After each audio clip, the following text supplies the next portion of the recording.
Hello and welcome to another Careers with STEM webinar. Today we're going to reveal insights, information and advice on STEM careers in maths and data.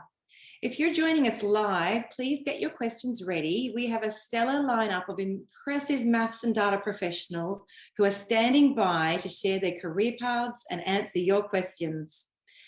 You might also be watching via the Careers with STEM YouTube channel, so thanks for tuning in. Now today I'm speaking to you from the Refraction Media studio in Gadigal country, and I'd like to acknowledge the Gadigal people of the Eora Nation, the traditional custodians of this land, and I acknowledge our First Nations people as the original STEM innovators and traditional owners of Australia. And I pay my respects to their elders, both past, present and emerging. Welcome to this special edition of Careers with STEM Maths and Data. We're here today to learn more about Australia's growing demand for professionals with maths and data skills. We're going to talk to some professionals who use maths and data every day and data scientists who can bust some myths and challenge some stereotypes and answer your questions about maths and data careers. So let's get started, and please feel free to put your questions into the Q&A function, and at the end of the webinar we'll get the panel back all together and we'll go through some of those questions. Now I'm just going to share my screen with you. There we go. Okay, and first of all, I'd like to say a huge thanks to our sponsors who are all about busting myths in maths and data and showing you the cool jobs and pathways into these fast-growing careers. Our event sponsor, QUT. But first, a little bit about me. My name is Karen Taylor-Brown and I'm the co-founder of Careers with STEM and Refraction Media, which is a STEM specialist media company. This is a picture of me and my business partner, Heather. We took this picture a couple of weeks ago when we were on a photo shoot at the Commonwealth Bank, where we were interviewing some graduate software engineers who will be appearing in some upcoming Careers with STEM magazines. I've worked in media for a long time, mostly in magazines, where I worked with some of the biggest titles like Cosmopolitan, as well as Australian science magazine Cosmos. But don't get those two confused because they're very different. I grew up in a super sciencey household and my dad was a scientist at a university. But when I looked up at his job and his colleagues, I didn't really see a place for me there. It was exactly like the stereotype. White lab coats, lots of white-haired men doing very serious things. And it wasn't until I started working at Cosmos and now Careers with STEM that I realized how exciting, surprising and fun STEM careers really are. So in 2014, we started the Careers with STEM Careers Hub, which includes a quarterly magazine, a dynamic digital hub where you can find career quizzes and videos. And each year we deliver magazines to every Australian secondary school for free across each of the STEM disciplines.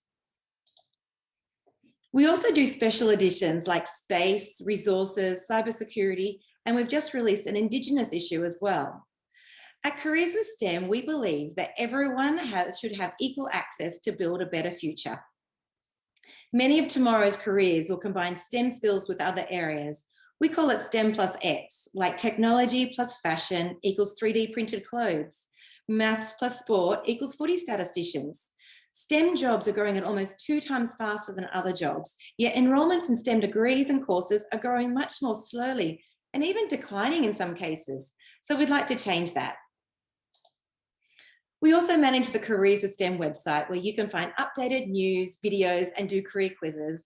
You can search articles by your favorite STEM, science, technology, engineering, or maths, or your preferred X, which can be your passion, like health, business, environment, or data and maths.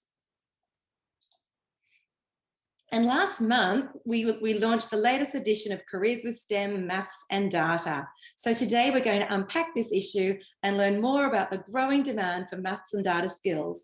You'll meet some experts in these areas, bust some myths and answer your questions about what careers in maths can lead to. So why are we all talking about maths and data? In today's digital society, maths and data are a driving force for the growing digital economy globally. This is Professor Cheryl Prager, and she's a mathematics professor from the University of Western Australia, and she wrote the introduction to this issue of maths and data. She says that no matter what you are doing in your life, learning fundamental maths is a gift. In the last year, we've all seen how the COVID-19 pandemic has changed the world, possibly forever. And thanks to the sophistication of statistical and data analysis techniques, we can now assess how previous pandemics played out and understand their impacts. In this issue of Careers with STEM Maths and Data, we aim to open your eyes to all the ways maths is used and also showcase inspiring role models, career paths in the areas of health, business, agriculture, security, and more. Maths is a powerful tool and it helps us find a way through challenges like pandemics, climate change, waste, recycling, sustainability, and much, much more. And today we're going to speak to 3 professionals who use maths and data in their jobs every day. We've got Phillip Conway standing by from IOG Insurance, Ellie Hubbard from SEQ Water, and Stacey Reinke, who's a senior lecturer from the Edith Cowan University. And they'll join us shortly to talk more about their journey. One of the most familiar refrains from anyone learning maths is, where am I ever going to use this? Well, we're going to look at where people do use maths in their careers across all the industry sectors, health, climate, disaster management, and business, and also look at some emerging career areas that will rely heavily on maths and data skills. Maths is what makes our cities work. Just looking at this graphic, we can see how maths is used in everyday real life.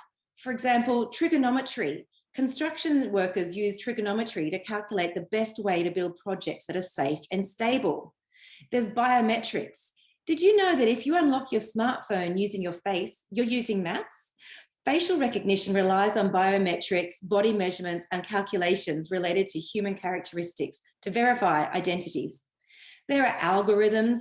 Have you ever wondered why your iPhone just happens to know exactly what ads are relevant and the news for you? That's the work of algorithms based on what you've been clicking on and what you've located and where you're located. The movement of an elevator is also determined by a simple algorithm, and it decides whether the elevator should stop or travel in the same direction. Then there's geometry. Pilots use geometry to calculate angles for taking off and landing, and they need to get this right to avoid damage to the plane and, of course, crashing. And finally, probability.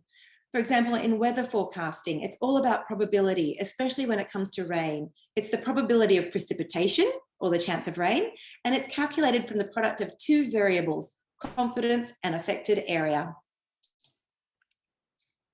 Data and math skills are in big demand, and in order for Australia to remain competitive in the digital economy, we need more students to have these skills. Some of the jobs they'll be able to get include a data entry operator, where you'll operate equipment, usually a keyboard, to input alphabetic, numeric, or symbolic data. Or you could be a data analyst, which is also sometimes called a business analyst or a market research analyst. These people turn numbers into compelling stories that people can engage with.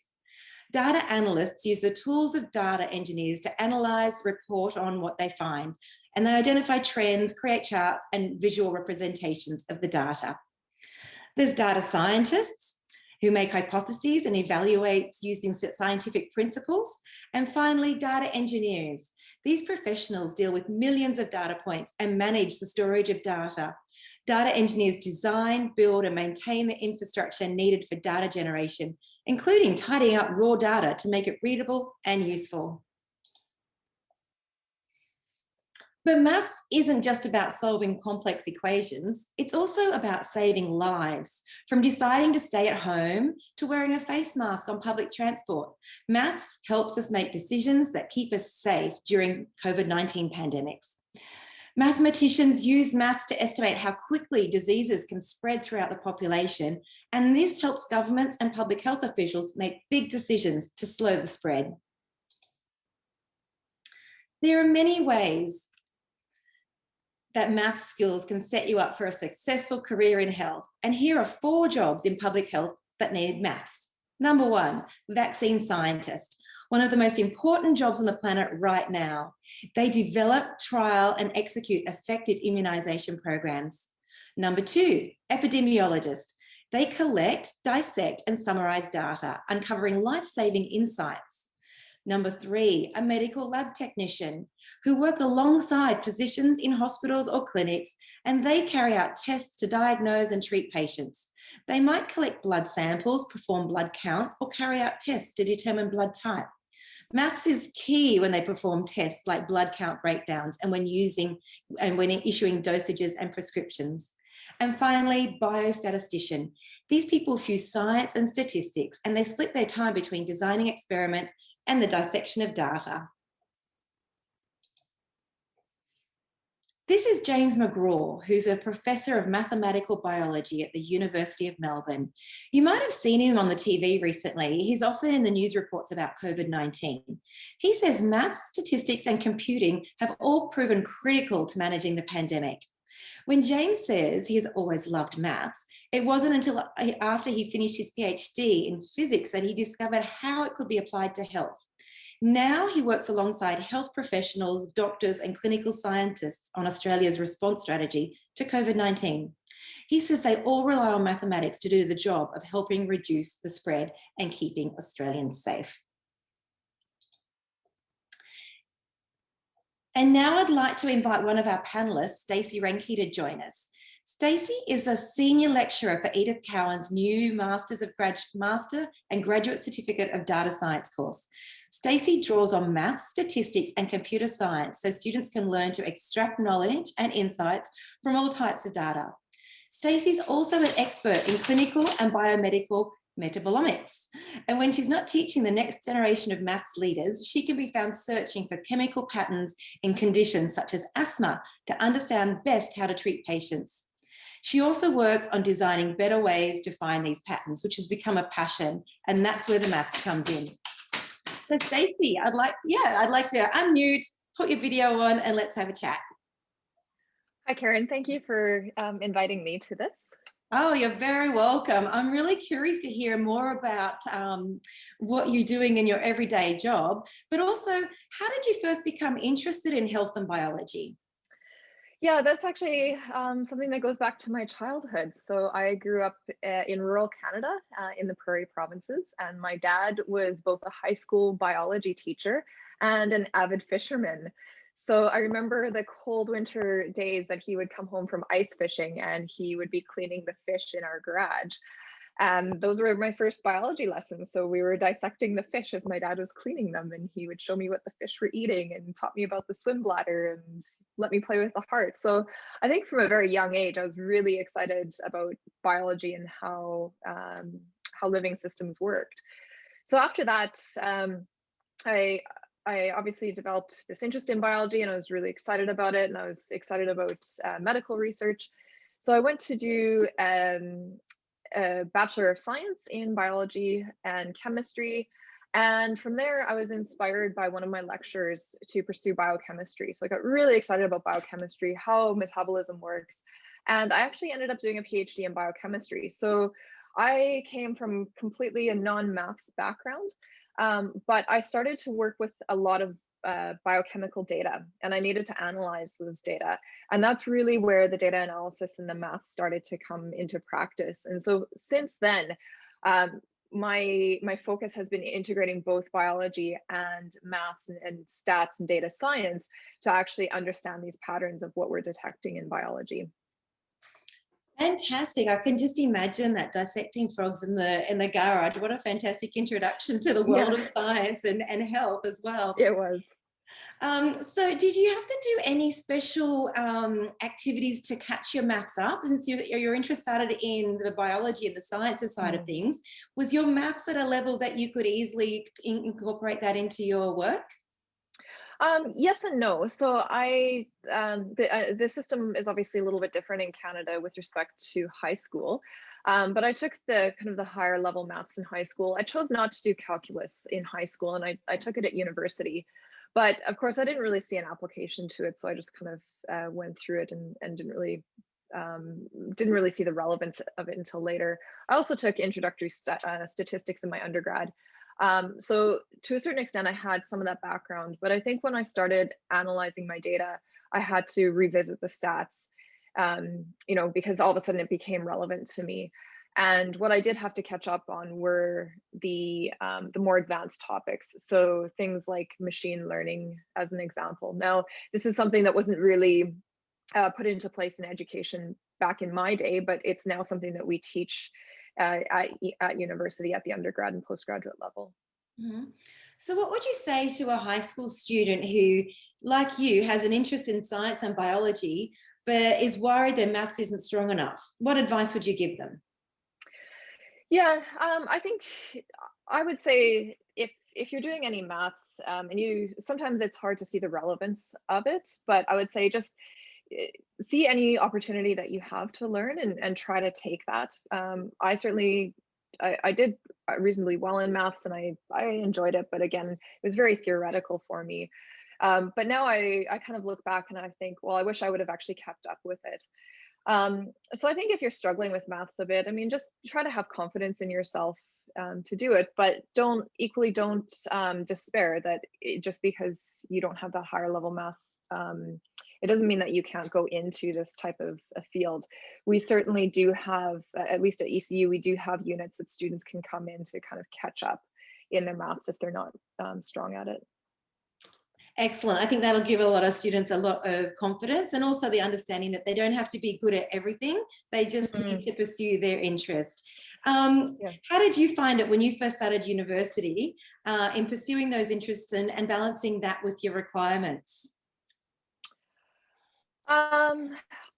Yeah, I think it was about 20 years ago now for me, so it was quite a long time ago. But I seem to remember just trying to work hard when I came to university. Of course, the first year of university is always a very big stepping stone for people, and it's a very different world than what we're used to in high school. So I think it's really just about securing that time and making the effort to make sure you put the time into the subjects that maybe you need to work on a bit more. Definitely. And what do you think are the top two skills when you're dealing with or working with students at university? What are the that have just recently come out of high school? What are the top two indicators that you sometimes recognize and helps you think, well, they're going to do well at this? Yeah, I think one of the things is that there are students who try to find the relevance to their own practice. I teach introductory statistics, and I teach it to a very wide range of students. So I don't understand all of the discipline areas that my students come from. But I think that it's really important for students to try to connect with their learning with their own discipline. And I see the students who are able to do that tend to get into the subject a bit more. I suppose other than that, just um, the amount of work or the securing the time, I guess, to put into their studies can really help students as well. So sometimes it's a bit hard when we're, when we're overloaded and we're taking lots of units and stuff like that to kind of put some to the side. But it's always really important to make time to make sure that we keep up with our studies. Fantastic. And can you tell us about a project you've worked on around a health area that might relate to some of us? I'm thinking of the asthma one you mentioned. How did that work? Yeah, so this is a study that's ongoing here in Western Australia with the Telethon Kids Institute in the Perth Children's Hospital. I work with a colleague who is a pediatric respiratory physician, and he sees a lot of preschool age children who present with what we call wheeze. So this is where children either get a cold or they potentially have asthma or something else, and they start to have airway issues, and they have this kind of whistling sound coming from their airways. So that's airway constriction. Now, if that becomes severe enough, then parents often bring their children to the emergency department. And at that stage, the physicians can't tell whether the children will go on to develop asthma or if it's something that's what we call transient wheeze, where they outgrow it. So if a child keeps presenting, then the physicians often have no choice but to prescribe this type of drug called steroids for them. Now, these steroids, they're effective in some cases, are ineffective in other cases. We really don't know, again, which children it'll be most effective on. And another critical aspect is that 70% of children who present with preschool wheeze will actually outgrow it by the time they are at school age. So what we want to do is identify the children who actually have early onset asthma versus children who have this preschool wheeze disease. And if we can identify those and delineate those children, then we can actually stratify them for better treatment opportunities. So that's something that we're working on right now. We just completed a pilot grant where we looked at the chemical signature in urine. And we do have some really promising preliminary data. So we're hoping to gain some further funding so that we can follow up on that. That's amazing. Thanks so much, Stacey. I think you've completely answered the question about why is maths ever going to be relevant in real life? Well, you're actually saving and changing people's lives with it. Exactly. So, yeah. Brilliant. Well, Stacey, could you hang around for a little bit more? We'll keep chatting and go through the presentation, but it'd be wonderful if you could come back on at the end. And if anybody in the audience has some questions they'd like to ask Stacey, feel free to put them in the chat or the Q&A, and we'll get to those in a little while. Sure. Thank you so much. So let's switch to a completely different area where maths and data skills dominate, and that area is business. It's official, data runs the world, but it's the people who can use maths to understand data who will shape the future. The world's economy is powered by data, and everything we do creates a piece of data that is processed, stored, analysed, reported on, and used to develop new products, services, and in many cases, disrupt entire markets. This is Jeremy Dennis, and he's a big data architect. At his job at Modus, Jeremy uses maths and data skills to solve problems for companies and build new technologies that transform the way organizations work. For example, Jeremy's team built an algorithm that works like a colony of digital ants, scampering through a complex web of data to spot patterns of criminal activity, so police can zone in on criminals. How cool is that? Another area of business that relies heavily on maths is the insurance industry. The insurance industry isn't all about premiums and claims. There's also lots of modelling around how natural hazards may affect people's lives, and that requires experts in data and analytics. Insurance Australia Group, or IAG, is Australia and New Zealand's largest general insurance company. During the years, IAG have answered all the big questions like, when weather episodes strike, what are the risks? What does that look like from a cost perspective? And what is the impact of climate change on business and the community? There's a natural perils team at IAG dedicated to working with actuarial consultants, flood scientists, geospatial analysts, and statisticians to help protect us. And now I'm going to ask Phillip from our panel to join us and tell us a bit more about his work in maths and business.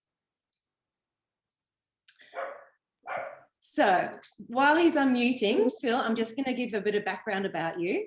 Phillip Conway joined IAG with a background in engineering and a PhD in hydrodynamic modelling.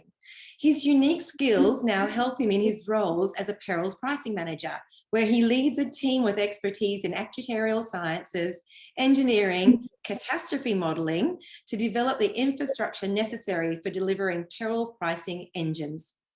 Phillip's team have built national models on hazards such as bushfires, floods, and financial models to identify the risks a customer is potentially exposed to. One of the coolest projects Phillip was involved with was the Pacific Highway connecting Sydney to Brisbane. So, hey, Phil, how are you? Hey, everyone. Thanks for having me. Oh, thank you for coming. So, Phil, you say that you've worked in, you're a perils pricing manager with a background in catastrophe modelling. That sounds pretty stressful. Can you tell us a bit about these jobs and why IAG needs people to do this type of work? Oh, I like to think it's not too stressful, but it's certainly very challenging.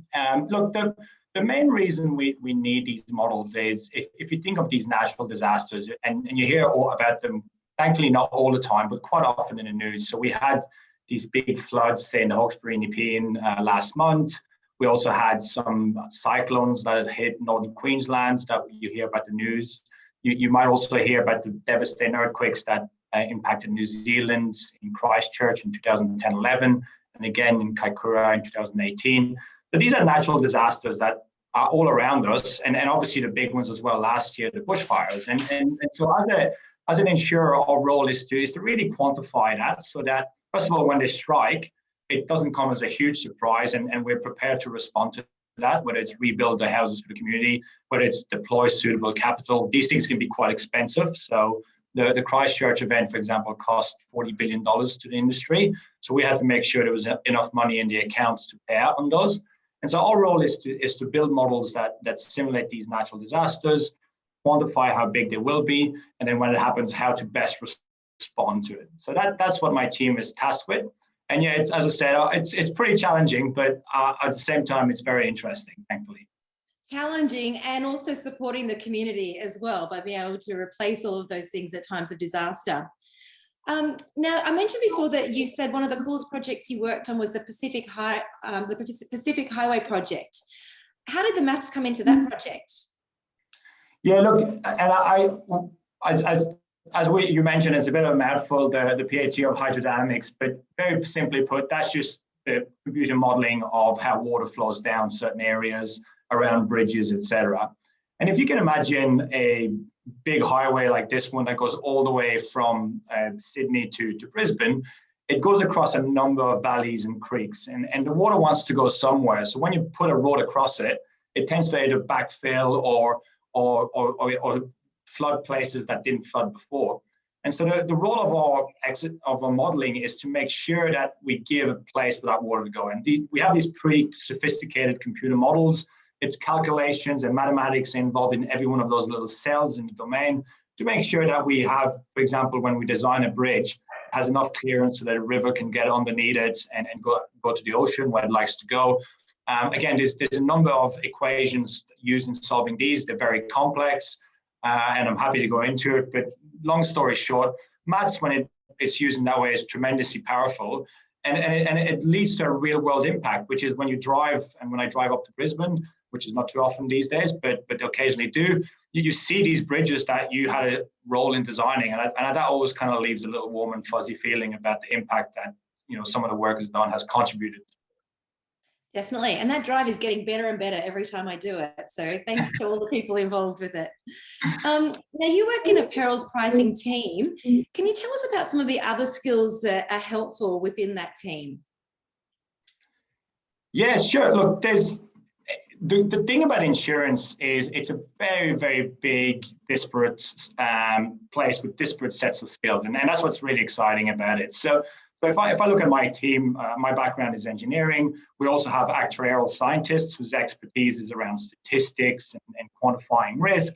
We have geolocation engineers, which again is all about where you are. So if you ever use Google Maps and you wonder how all those algorithm works in the background to detect where you are, whether it's via GPS, and then intersect that with, you know, what might be, you know, the locations you are, that's the type of skill set that is our bread and butter in what we do as well. And then we also obviously have some pretty big data issues in terms of dealing with it. So we have some big clusters of computers that we use to kind of crunch numbers.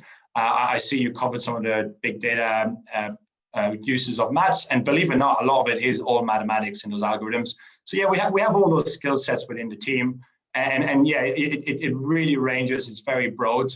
But at the same time, the one thing that I find is the common denominator is most people tend to be pretty motivated and smart, which is quite fun. Motivated and smart. Those are probably two skills that would make for success across any industry. Tell me, what do you think is the best part about your job? The best part about my job, look, we kind of covered it right there. It's the challenges every day and the people I work with. So, and it may seem strange to a student that's sick of learning at the moment, but when you're in a career, you kind of want to, at least I want to continuously learn. And when you're surrounded by people with very different skill sets, you really continuously learn, whether it's understanding the nuances of how an extratropical cyclone decays across, you know, as it goes down towards New Zealand, whether it's understanding how an earthquake really shakes a building and why a tall building has a different resonance to a small building, why certain types of construction work in the case of a flood compatible material versus not. These are things that you're continuously learning and continuously seeing the application. And the reality is, and that's what's beautiful about mathematics, is the more you understand maths, the more you realize that it's all around you. And all these things, whether it's buildings and the engineering and the mathematics that go into building a building, whether it's the road and transportation network and algorithms that go into timing traffic lights, whether it's turning on a tap and having water come from a dam, or whether it's flushing a toilet and making sure that it doesn't pollute different places. These are all driven by engineering, by mathematics. And so, yeah, for me, that's really extraordinary. Yeah, that sounds fantastic, an amazing opportunity. So if somebody watching this wants to have a job like yours, how could they go about it? What advice would you give them? First of all, I would say that the first step is be passionate. And the reason I say that is because obviously we mentioned the word challenging, and it is challenging. Some people enjoy challenge, other people prefer to have something that's comfortable. And so again, that characteristic I think is very important. The other thing as well is always to be mindful that mathematics is a bit of an obscure thing. I remember myself personally, I was the person in class that always asked many questions. And in mathematics, someone once asked me, in maths class, I once asked, I was like, we're doing algebra at the time, and it's x squared plus y squared equals z squared. And I remember asking, I was like, well, what's the point of all of this? When is that ever going to apply in terms of what I do in the future? And the reality is it does actually have direct applications. Even imaginary numbers, which sound crazy, have real application in electronics. But the reality is, and I remember to this day with my primary school teacher answering that, it was like, look, what maths does, it teaches you how to solve problems. And solving problems, no matter where you are, no matter which business you're in, or in academia, or wherever your thing comes, is a skill set that's always going to be extremely relevant. And so that's my advice is, learn how to solve problems, start understanding things, and you'll go pretty far. Great advice, Phil. Well, thanks so much for sharing a piece of that. If you wouldn't mind sticking around for a bit longer, I'll continue with the presentation, but I'll call you back at the end and there might be some questions from audience or some people that have sent in questions. Sounds great. Thank you. Thanks, Phil. Okay, on with the presentation. So we know that agriculture is the practice of cultivating soil, growing crops and raising livestock. But did you know that at its core is a bunch of maths and data?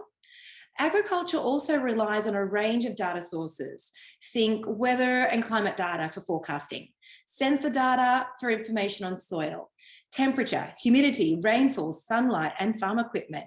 Also animal and plant genomics data and research data. Plus, remotely sensed data through satellites and drones is all important in agriculture.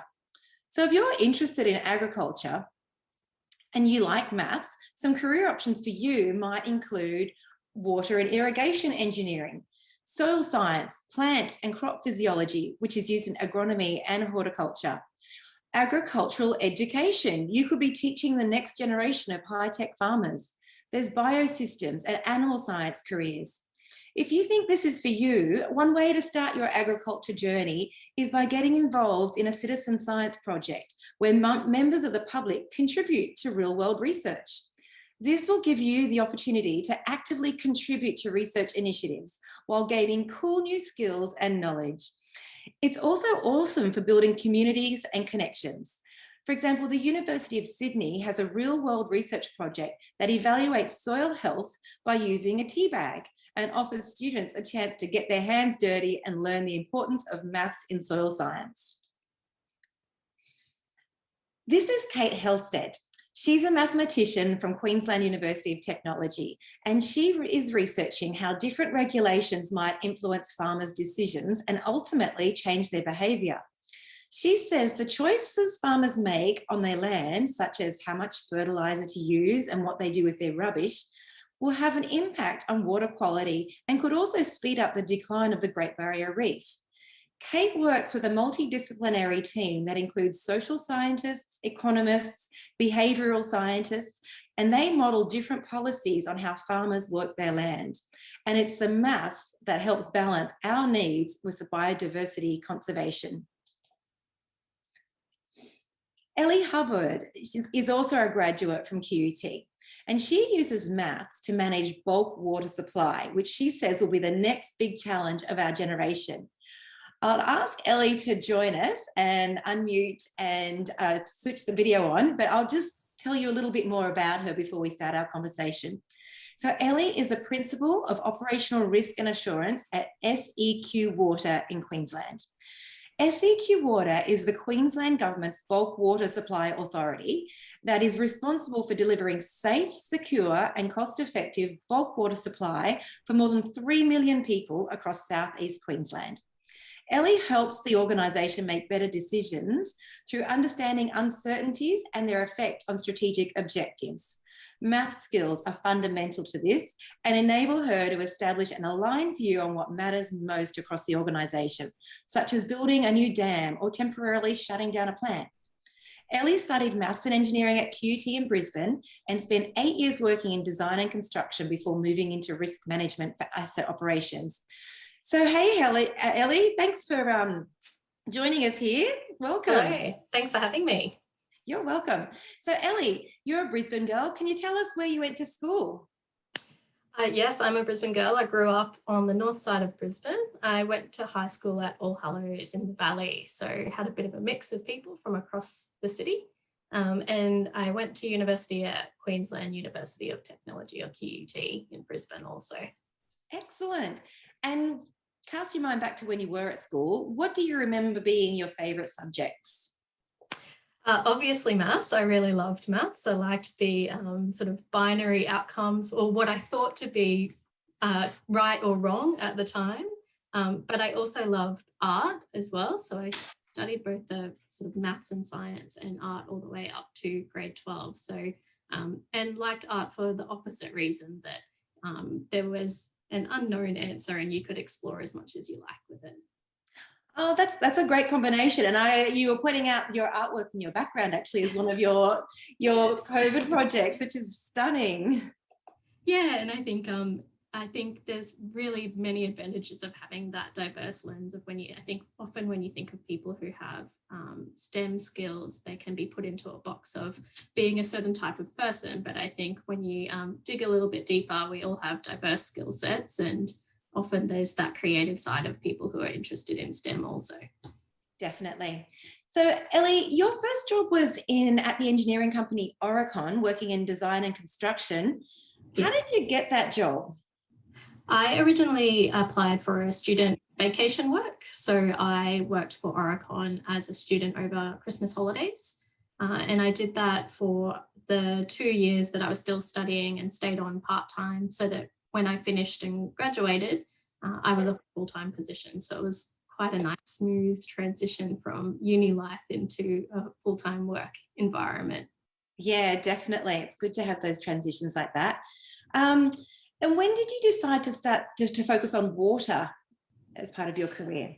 To be honest, I don't know if I've made that decision yet. So I am currently working for SEQ Water. Decided to make a jump from when I was in design and construction. I was working largely on buildings, so designing buildings for schools or hospitals, largely for bulk infrastructure. It was a bit of a sideways step to move into water, and I was interested in it because it involved natural assets as well, so not just fixed buildings that, whilst they're complex and challenging, as Phil was talking about, there is a methodology for how you can approach it. At SEQ Water, we also manage dams, recreational areas like parks, the catchments around those dams. So I guess similar to Phil, I was looking for a little bit more of a challenge. Yeah, and in the same way, you can see exactly why maths is relevant in real life when we all use all of those pieces of infrastructure and community areas. So can you tell us a little bit about how maths comes into some of the work that you do every day? Yeah, I use a lot of statistical skills, so probably similar to what Stacey was talking about, largely looking at likelihood of events happening in the future, so trying to predict future performance of how we can inform better decisions based on some assessments into the future. I also use some modelling, so how can we create models that represent the real world so that we can, again, make informed decisions, particularly for different options that might seem like they're not apples for apples, they're apples and oranges and elephants, and how can you compare them when they seem so different? So using math skills to put a bit more rigor around comparing options when they seem like they're not comparable. Excellent. And what would you say is the best part about your job and your career? I like the challenge. So Phil's responses really resonated with me. I like the challenge. I like that we're dealing with problems that people haven't necessarily faced before. So what originally attracted me to maths when I was younger was that I thought that there was a right answer. As I've now had more exposure in the real world, I think there's not necessarily a right answer in some of the complex problems that we're facing now. So I like that we can bring different skill sets together to try and solve some of these complex problems that we're facing. So definitely the challenge side of things, and the variety and diversity of things that you can work on. So maths has been a really good tool for me to be able to make that sideways step out of a more traditional design and construction role into the water industry, and it has become a bit of a language that people can use as a common tool. So it gives you a bit more variety. Sounds fantastic. That's great. Thanks so much for sharing those insights, Ellie. And are you okay to hang around for a little bit longer? Yeah, brilliant. Actually, I might get all three of the panelists to come back on now, if that's all right. We'll have a chat and see if there's any questions from the team. So the first question I think might be for you, Stacey. It says, what is the role of mathematics in bioinformatics? Yeah, maths is used a lot in bioinformatics. So quite often bioinformaticians will apply statistical reasoning and statistical knowledge. They'll also use algorithms such as machine learning. And really, a lot of the decisions that they make with respect to bioinformatics is based on maths. So I think that maths resonates throughout the bioinformatics sector. Excellent, thanks for that. And we've got another question here from Cassie, who says, so cool. What advice would you have for high school math students who can't seem to see the relevance in studying it? It gets better, right? Ellie, do you want to have a go at answering that one? Yeah, sure. Cassie, don't despair. I think we're all trying to work it out as we go, so stick with it. I think Phil and Stacey have both spoken about having experience, so I think the more that you can try and link what you're doing to a real world application so that you can see what that benefit is helpful in understanding what the value of studying maths is. And I'd just say you don't have to have it all figured out right now. So if it hasn't quite clicked, just bear with it, and I'm sure you'll find something that you're passionate about where it will click for you. Excellent. Thanks for that, Ellie. And here we've got another question. It says, and I'll direct this one to you, Phil. It says, do any of you regularly utilize mathematics concepts outside of the statistics in your job? Ooh, a tricky one. Look, I definitely boil it down to what I originally said, which is a lot of the mathematics that I've experienced really is around problem solving, whether it's trigonometry, etc. And I see, like, no matter what your position is in a large company, problem solving is probably one of the most essential skill sets you can have.